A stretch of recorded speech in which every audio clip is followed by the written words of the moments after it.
આજની ધર્મકથા. પ્રણામ.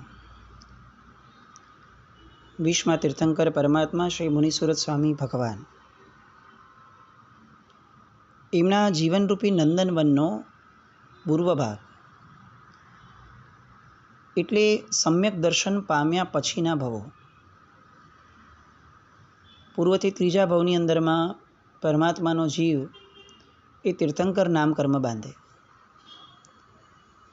પરંતુ આપણે બહુ ભાગ્યશાળી છીએ કે એવા સર્વજ્ઞો અને એવા બહુશ્રુત પૂર્વાચાર્યોના વારસામાં આપણે જન્મ્યા છીએ કે ફક્ત પૂર્વથી ત્રીજા ભવની જ વાતો આપણી સામે આવી છે એવું નથી. છેક સમ્યક દર્શન પામ્યા હોય તીર્થંકર પરમાત્માઓ એ પછીની તમામ ભવની વાતો એ આપણી સામે મૂકતા હોય છે. સૌભાગ્ય છે આપણું કે એમની નજરમાં જે સૌથી મહત્ત્વનું છે એ આપણને પણ એમણે પીરસ્યું. આખી ભવ પરંપરાની અંદરમાં સૌથી વધુ મહત્ત્વની જો કોઈ પળ છે તો એ છે સમ્યક દર્શન પ્રાપ્તિની પળ. એ સમ્યક દર્શન ન મળે ત્યાં સુધી જીવનો મોક્ષ માર્ગ શરૂ થતો નથી. એ ધર્મક્રિયા કરી શકે, એને મનુષ્યના ભવો મળે, જૈન ધર્મ પામ્યાના ભવો મળે, યાવત ચારિત્રપણું પાડ્યું હોય એવા પણ ભવો મળે. એ ભવો પામતા એને કોઈ રોકી શકે એવી વાત નહીં. પણ મોક્ષની પ્રાપ્તિ માટેનો જે માર્ગ શરૂ થાય એ સમ્યક દર્શનથી થાય છે. અને આપણા મગજની અંદરમાં આ મહત્ત્વ સ્થપાય એટલા માટે જ તીર્થંકર પરમાત્માઓના ચરિત્રના પણ સમ્યક દર્શન પછીના ભવો એ આપણી સામે મુકાયા. અને આમ બહુ સરસ રીતે કવિત્વ શક્તિમાં એ ઢાળી પણ દીધું, સમકિત પામી જીવને ભવમુક્તિ એ ગણાય. સમ્યક દર્શન પામ્યા પછીના જ જીવો એ મુક્તિ માટેના ભવો છે. અહીંયા શિવકેતુનો ભવ એ આ સમ્યક દર્શનની પ્રાપ્તિનો ભવ છે, મુનિસુરત સ્વામી ભગવાનનો. એ ભવમાં આપણે ત્યાં સુધી પહોંચ્યા છે કે હવે આ બાળ શિવકેતુને એક અકારણ આકર્ષણ પેલા મુનિરાજનું થતું જાય છે. એને હજી એમને શાંતિથી જોયા પણ નથી, પણ ખબર નહીં કેમ એમની આભા એ એમને સમયે સમયે આકર્ષી રહી છે. એ કોઈ પણ કાર્ય કરતો બાળક પણ એનું મન, એનું ચિત્ત એ સતત એ પેલા મુનિરાજની પાસે ખેંચાતું હતું. આવું આકર્ષણ એને જીવનમાં પ્રથમવાર અનુભવ્યું. અત્યાર સુધી માતા પિતા, બાળકો, મિત્રો, પાઠશાળા આ બધું જ હતું. ચલો માતા પિતાનો તો એ અણગમતો હતો, પણ એને તો ઘણું બધું પ્રિય હતું. એને તો માતા પિતા પણ પ્રિય હતા, મિત્રો પણ પ્રિય હતા. પણ આ બધી જ પ્રિય વસ્તુઓમાં પણ એવું ખેંચાણ આજ સુધી અનુભવ્યું નથી કે જેવું ખેંચાણ આજે આ પ્રથમ દર્શને જ પેલા સંતમાં અનુભવાય છે. એ બાળકને પણ એનું આશ્ચર્ય થતું હતું, આવું કેમ? 8 વર્ષનું બાળક છે. આપણે કલ્પના કરીએ કે જ્ઞાન જ્યારે પ્રગટવાનું હોય ત્યારે એને ઉંમર સાથે કોઈ લેવા દેવા જ નથી હોતો. આ આખો ભાવ જ્યારે આગળ આગળ સાંભળશું ત્યારે આપણને ખ્યાલ આવશે કે સમ્યક દર્શનની પ્રાપ્તિ માટે વયની કોઈ કિંમત જ નથી. અને આપણે ત્યાં કેમ બાળ દીક્ષાઓ પણ આટલી મહત્ત્વની ગણી છે. 8 વર્ષના બાળકના મન ઉપર પણ જો પૂર્વભવના અભ્યાસોની છાપ હોય તો એ ઉંમરમાં પણ એટલી પરિપક્વતા પ્રાપ્ત કરી શકે છે જે પરિપક્વતા માણસ 80 વર્ષે પણ સામાન્ય રીતે નથી પ્રાપ્ત કરી શકતો. એ દર્શાવે છે કે આજના આ ભવની ઉંમર સાથે બહુ વિશેષ સંબંધ નથી હોતો જીવના મોક્ષ માર્ગનો. એનો સંબંધ મુખ્યતયા એને પૂર્વભવમાં પાડેલા સંસ્કારોનો હોય છે. અને સંસ્કારો તો સૌથી વધુ જાગતા ક્યારેક હોય તો એ બાળવય છે. અને એટલે જ બાળવયની ઉંમરમાં દીક્ષા માટે પણ આપણે ત્યાં ક્યારેય કોઈ નિષેધ નથી કરાયો. શિવકેતુ જાય છે, પગ જાણે દોડતા હતા. ઉપવનની પાસે જતાં જતાં એમણે ઉપવન તરફ નજર કરી અને એમને સુખદ આશ્ચર્ય થયું કે પેલા સાધુ ભગવાન હજી ત્યાં જ બેઠા છે. આ બાળકોના ત્રાસથી એ ક્યાંય વયા નથી ગયા. બહુ આનંદ થયો એને. એ જોતો જ રહ્યા. પહેલી વાર આવી મસ્તી એ કોઈકના મુખ ઉપર જોઈ હતી. રાજીના રેડ થઈ ગયા અને હવે તો એણે જે દૂરથી જોયું એ પછીથી સીધી રીતસર દોટ મૂકી. સીધા એ મુનિની સન્મુખ જઈને ઊભા રહી ગયા. એ મુનિ ભગવંત કે જે પ્રસન્ન આંખો ધરાવતા હતા, હસતું જેમનું મુખ હતું, તેજથી છલકતું લલાટ હતું, અપરૂપ જેમનું સૌંદર્ય હતું, બહુ સુડોળ એવી જેમની કાયા હતી, જેમનો અવાજ કંઠ બહુ મધુર હતો, આવી બધી શિરમોર કહી શકાય એવી ગુણની લક્ષ્મી જેમણે પ્રાપ્ત કરી છે, એ એવા ગુરુ ભગવંત અનુપમ કહી શકાય એવી તન્મયતા સાથે પોતાના ધ્યાનમાં બેઠા હતા. અને આ બધા જ રસો એક સાથે જાણે ભેગા થયા હોય શિવકેતુના મનની અંદરમાં, એવું શિવકેતુને લાગી રહ્યું હતું. આપણે પણ જ્યારે પરમાત્માના દર્શન કરીએ છીએ ત્યારે આપણા હૃદયની અંદરમાં એકચ્યુઅલી આવા કેટલાક રસો ઉભરાવવા જોઈએ. સ્નેહરસ ઉભરાવવો જોઈએ, અદ્ભુતતાનો રસ ઉભરાવવો જોઈએ, અહોભાવનો રસ ઉભરાવવો જોઈએ. આપણું સઘળું સમર્પિત કરી દેવા જેવી એક બહુ જ મોટી એમના પ્રત્યેની આભા જે છે એમની એ આપણા મનમાં છવાઈ જવી જોઈએ. ક્યાંક બહુ બધી ક્રિયાઓ કરવાના ચક્કરમાં આપણે શાંતિથી એક ક્રિયા કરવા માટે જે બેસવાની વાત છે એ ચૂકી જઈએ છીએ. ક્રિયાઓની નિષેધની વાત નથી. ક્રિયાઓ તો પાયો છે કે જેના આધારે જ પરમાત્માનું શાસન ઊભું છે અને આપણો મોક્ષમાર્ગ ઊભો છે. પણ એનો વિવેક, એમાં મોક્ષ માર્ગની સ્થાપના, એની માટે કાઢવાનો સમય, એની પણ મહત્તા આપણે સાથે સાથે સમજવી જોઈશે. પેલા શિવકેતુને થયું કે આ મુનિ ભગવાન અજાણ્યા કેમ નથી લાગતા? એ અત્યારે ભલે ધ્યાનમાં બેઠા છે, મારે એમની રાહ જોવાની છે, પણ આ મને પહેલી જ દર્શનેથી પણ આ અજાણ્યા કેમ નથી લાગતા? ક્ષણે ક્ષણે મને કેમ એવું લાગે છે કે મેં આમને ક્યાંક જોયા છે, હું આમને ક્યાંક ઓળખું છું? આવી સંવેદના મને કેમ થતી હશે? અને પછી પોતાને જ પોતાનો આત્મા જવાબ આપે છે કે મેં ગયા જન્મમાં ગમે એટલા પાપ કર્યા કે જેના લીધે મારા માવતરનો હું દવલો થયો છું, પણ મેં પાપ કરતાં કરતાં કંઈક પણ પુણ્ય કર્યું જવું જોઈએ, નહીં તો આવા મુનિ મને જોવા કેમ મળે? આવા મહાત્મા એ મને અકારણ ગમે કઈ રીતે?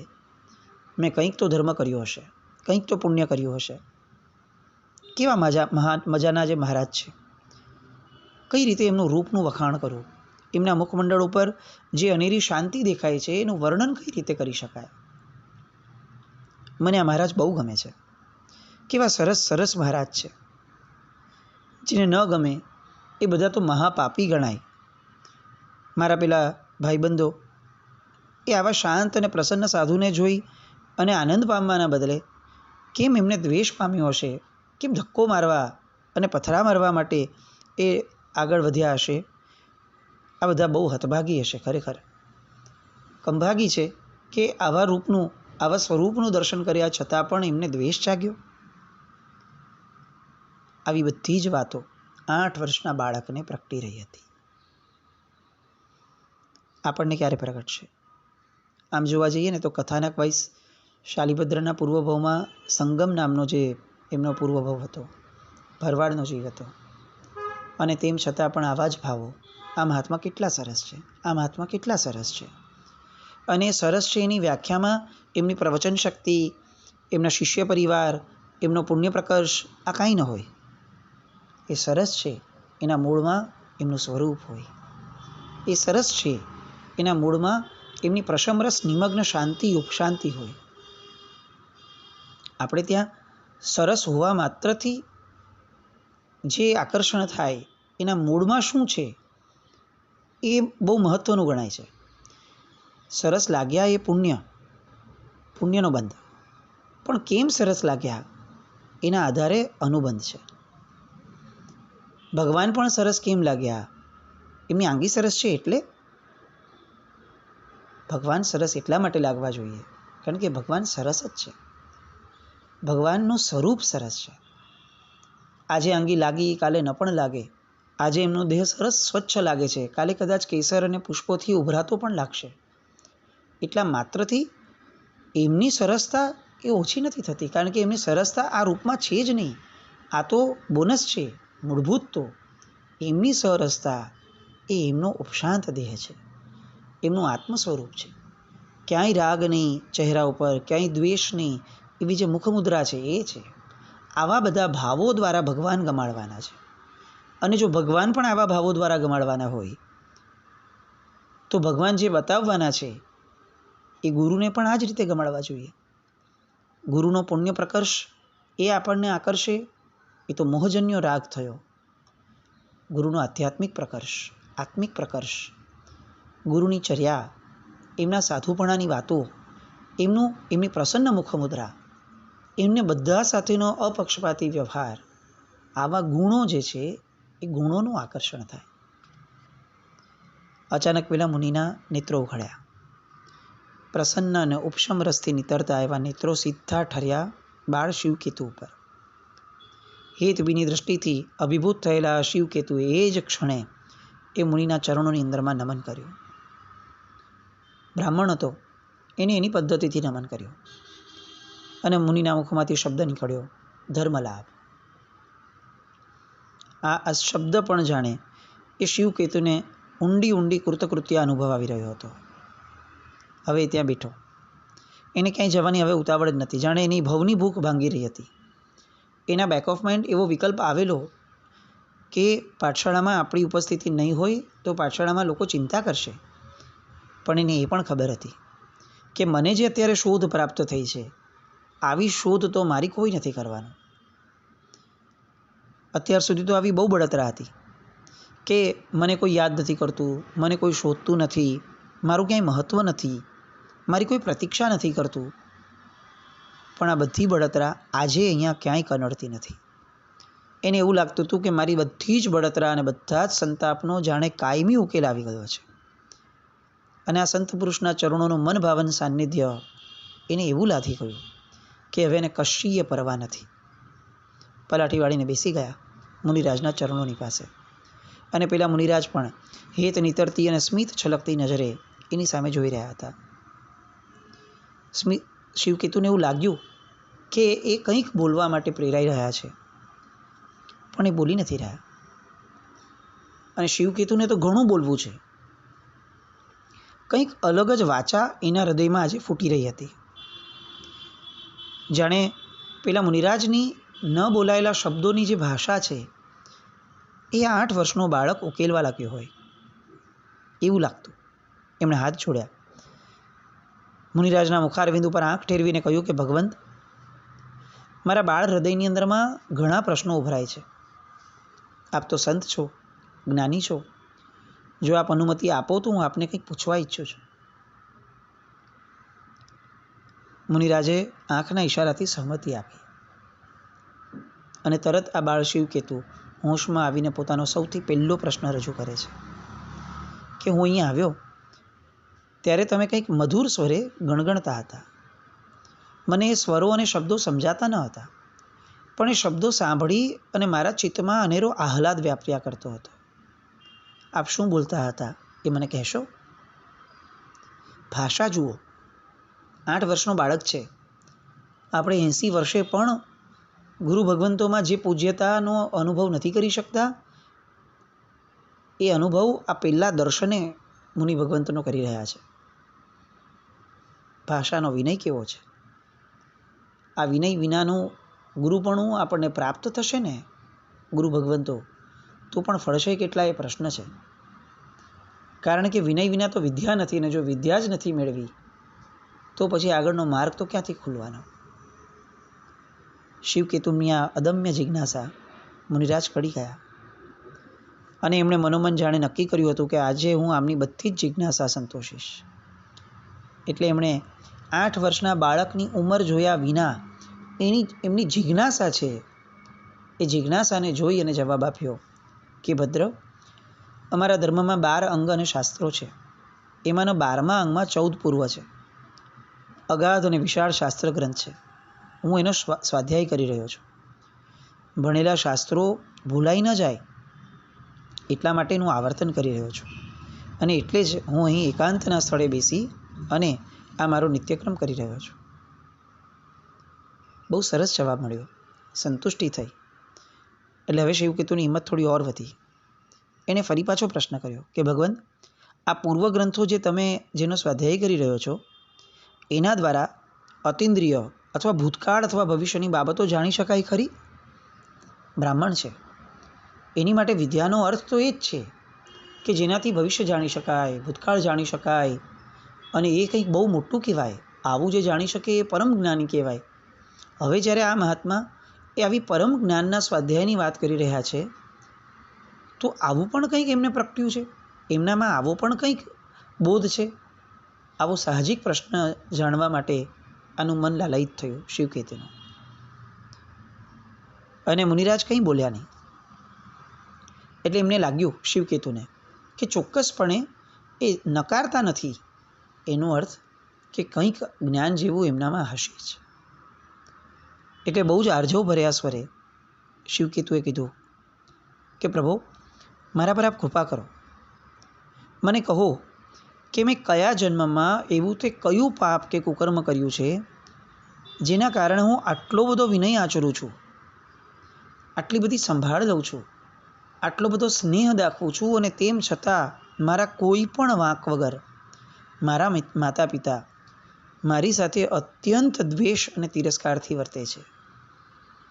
આ પ્રશ્ન મારું હૃદય વલોવાઈ લે છે. આનાથી આપ કૃપા કરી મારો આ વલોપાત ઓછો થાય, શાંત થાય, એનો કંઈ ઉત્તર મળે એવું કંઈક આપ ફરમાવો. હિંમત કરીને બોલી તો ગયા બાળજીવ શિવકેતુના, પણ આ બોલવામાં એમણે આપણને એક શીખ આપી. આમ આપણે આંખ બંધ કરીને એક અડધી મિનિટ માટે કલ્પના કરીએ કે અચાનક જ આપણને આવા કોઈ જ્ઞાની પુરુષ મળી જશે. આપણો સૌથી પહેલો પ્રશ્ન શું હશે? બહુ પ્રામાણિકતાથી વિચારવાની વાત છે. આપણે કંઈ સભામાં નથી બેઠા કે જેમાં આપણે બધું સારું સારું બોલીએ તો આપણી છાપ સારી થાય એ આશયથી આપણે બધા સારા જવાબો આપીએ. ના, એવું નહીં. કોઈ પણ દંભ વગર પોતાની જાતને પૂછવા જેવું છે. અને કદાચ આ પ્રશ્નોનો જે જવાબ મળશે ને, એ જવાબના કારણે આપણને સમજાશે કે આપણે સતત તીર્થંકર ભગવંતો જ્યાં હાજર હોય એવી ભૂમિ પર કેમ ન જન્મ્યા, અને કેમ એવી ભૂમિ પર જન્મ્યા કે જ્યાં જ્ઞાનીઓનો દુકાળ છે. આપણે કેમ એવા કાળમાં જન્મ્યા કે જ્યાં પૂર્ણ જ્ઞાનીઓનો સત્સંગ જ નથી, પૂર્ણ જ્ઞાનીઓના દર્શન પણ નથી, અને કદાચ એની પીડા પણ આપણને નથી. બહુ જ મોટી વસ્તુ છે અને જાતને ખખડાવીને પૂછવા જેવું છે. શિવકેતુના મનમાં સતત વલોપાત હતો, તો એ જેનો વલોપાત હતો એ સૌથી પહેલો પ્રશ્ન સાહજિક રીતે આવી ગયો. આપણો પ્રશ્ન એ આપણા હૃદયની ભૂમિકા દર્શાવે છે. ગમે તેટલો ધર્મ કરતા હશું, ગમે તેટલા લોકોની અંદરમાં આપણે બહુ પ્રચલિત હશું, પણ આવા સમયે આવો પહેલો પ્રશ્ન જે આપણો પૂછાશે એ ખરેખર આપણી જાત હશે. આજના દિવસમાં આ જાણવાનો પ્રયત્ન કરીએ કે સાહજિક રીતે કોઈ બુદ્ધિના ઉપયોગ વિના આપણે સૌથી પહેલો પ્રશ્ન કયો પૂછત અગર જ્ઞાની મળી જાય તો? શિવકેતુને શું ઉત્તર મળે છે એની વાત આવતીકાલ પર રાખીએ. પહેલાં આપણો ઉત્તર શોધીએ, કારણ કે આપણા ઉત્તરમાં ખરી સાર્થકતા છે, આ કથાઓની પણ, આ ચરિત્રોની પણ. ગઈકાલ સુધી આપણે એક વાત લીધી હતી કે આ ધર્મકથાઓ લખવા માટેની જે પ્રેરણાઓ અનેક જગ્યાઓથી થવા લાગતી હતી. લગભગ છેલ્લા 1.5-2 વર્ષથી આ વાતો હતી. એ લખવા માટેના કેટલાક કારણો પણ આપણે 1-2 દિવસમાં સામાન્યતાથી જોયા. આજે આપણે એક અલગથી ઓડિયો આની સાથે મૂકીએ છીએ, જે ઓડિયોની અંદરમાં આ પદ્ધતિ કઈ રીતે કરવાનું એની માટેની વાત કરતાં વધારે પહેલાં એક સમૂહ બનાવવાની વાત છે. એક વોટ્સએપ ગ્રુપ માટે આપણે સૌથી પહેલાં જોડાણ કરીએ, 2-3 દિવસ જેવો સમય લોકોને જોડાવવા દઈએ, અને પછીથી જે પદ્ધતિથી આપણે આ કાર્ય કરવું છે એ પદ્ધતિમાં આગળ વધશું. પણ ખાસ વિશેષપણે આ વોટ્સએપ ગ્રુપની જે લિંક મળે એમાં ફક્ત એવા જ લોકો જોડાજો કે જેમને ખરેખર સમય છે અને આ સમયની અંદરમાં એમણે આ લેખનના કાર્યની અંદરમાં જોડાવવું છે. કેટલાક એવા હશે કે જેને ટાઈપિંગ ફાવે છે. ઘણા બધાના મેસેજીસ છે આવા કે અમે ટાઈપિંગ કરી શકશું, એ પણ વાંધો નથી.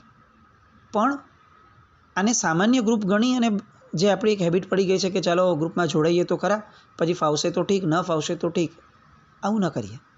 બહુ શિસ્તબદ્ધ રીતે રહીએ. અને જો આપણને કામનું છે તો ચોક્કસ જોડાઈએ, અને નથી કામનું તો જે સુખીથી આપણું ચાલે છે એમાં આપણે મગ્ન રહીએ.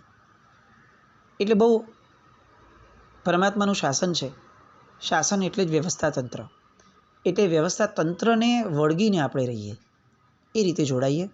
કેટલાક આપણના ધ્યાનમાં હોય કે જે લોકો આવા લેખન કાર્યની અંદરમાં સમય આપી શકે એમ છે, એમને કદાચ ધર્મકથા સાંભળવાનું થયું નથી અથવા થતું નથી, તો પણ કશો વાંધો નહીં. એ પણ જો આ રીતે આ પદ્ધતિમાં જોડાઈ શકતા હોય તો એમને જોડાવા માટે પ્રેરણા કરીએ. ફરી એકવાર હું કહું છું, કોઈ પણ સ્વાર્થ વિનાની આ પ્રવૃત્તિ છે. બહુ વખતથી ઘણા બધાનો આગ્રહ હતો, પણ આપણે ક્યારેય એમાં મચક નહોતા આપતા, કારણ કે આ બહુ સુયોગ્ય લાગતું નહોતું. પણ કેટલાક ગુરુ ભગવંતો અને કેટલીક પરિસ્થિતિઓ, એનું દબાણ છેલ્લા થોડા સમયથી એવી રીતે વધ્યું છે કે જે સાર્થકતાપૂર્ણ પણ લાગે છે, આવશ્યક પણ લાગે છે. એટલે જેવી જેમને અનુકૂળતા હોય એવી રીતે જોડાઈએ. આ પદ્ધતિથી આપણે પહેલો પ્રયત્ન કરીએ અને ત્યારબાદ બીજી પદ્ધતિમાં આપણે ઓડિયો ટુ ટેક્સ્ટવાળા નયમાં પણ જવાનું છે. પણ અત્યારે પૂર્વે આ લખાણ પદ્ધતિ, let it be writing, let it be typing, એ બેમાંથી પણ ક્યાંય આપણો એમાં ભાગ ભજવવાનો ભાવ થતો હોય તો આ જે લિંક આપી છે એમાં જોડાશો. એ માટેનો એક ઓડિયો એ આની સાથે મૂકવામાં આવે છે. જીનાજ્ઞાવૃત્ત કંઈ પણ બોલાય તો મિચ્છામિ દુક્કડમ. પરમાત્મા મુનીસુરત સ્વામી એમની ભાવધારામાં ફરીથી આવતીકાલે જોડાઈએ. પ્રણામ. જીનાજ્ઞાવૃત્ત કંઈ પણ બોલાય તો મિચ્છામિ.